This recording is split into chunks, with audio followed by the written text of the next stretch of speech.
आम अंचल युव नेतृत्व श्रीजुक्त दुर्योधन बेहेरा महोदय को अनुरोध करेंगे आज श्रुतिचारण सभा वक्तव्य रखिए।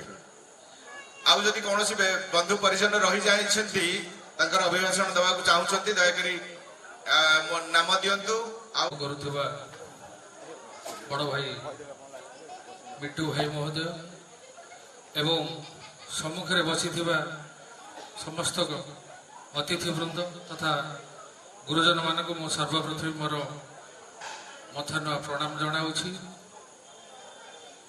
आज निश्चित रूपे आम एक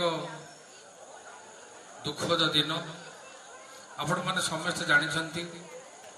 आज जहाँकर आम एकादश पालन करुचे से निश्चित रूपे ये अंचल जड़े जनाशुना व्यक्तित्व। मुझे कहबी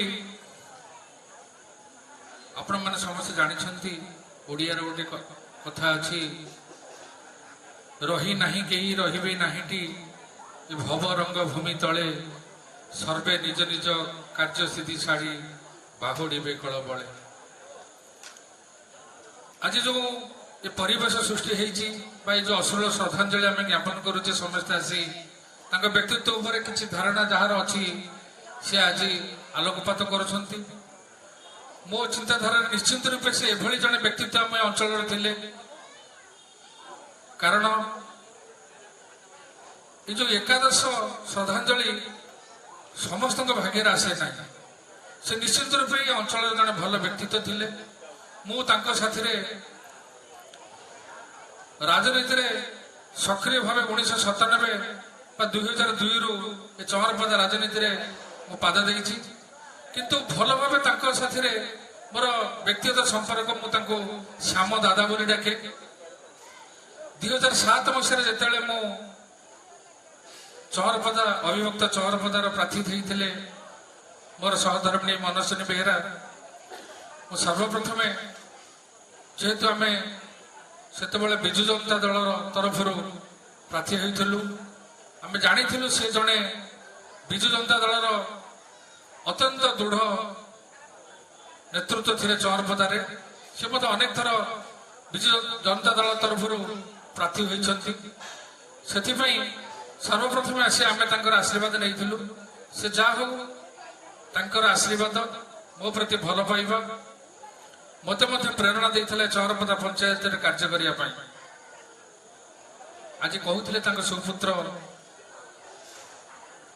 बापा मुझे घर को आसे बापा प्रथम प्रश्न करती कौन खाइच ना नहीं कौन आमर आज आइटम हम ठीक मोर मत से कथा मन अच्छी मुझे घर को जाए से सर्वप्रथम मत पचारे तू पुओ कौन खाइचु ना नहीं से जो चाला घर आज मो आखि आगे नाचुची बहुत भल लोक थे। मु तो मैंने कही पारुनी से कथा से जो आंतरिकता तंकर जो स्नेह श्रद्धा बस दादा सम्मुखें बस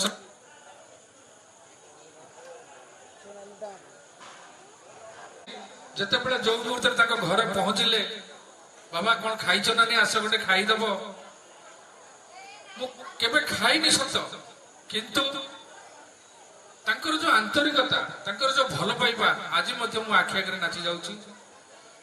समय तो हो गलानी सर्वशेष मु प्रभु जगन्नाथ पाखे प्रार्थना करुच्ची से जोटी था जमी था भल था प्रभु श्रद्धेय हूँ आत्मा सद्गति कामना हो एवं प्रभु जगन्नाथ परिवार को सहाय हूँ एभली परिस्थिति शक्ति दिंतु एवं जो कथा कहते छ भाई बहुत गुरुत्वपूर्ण कथा गोटे कहते अंचल प्रभु जगन्नाथ सहायक हूँ आमर जो परिवेश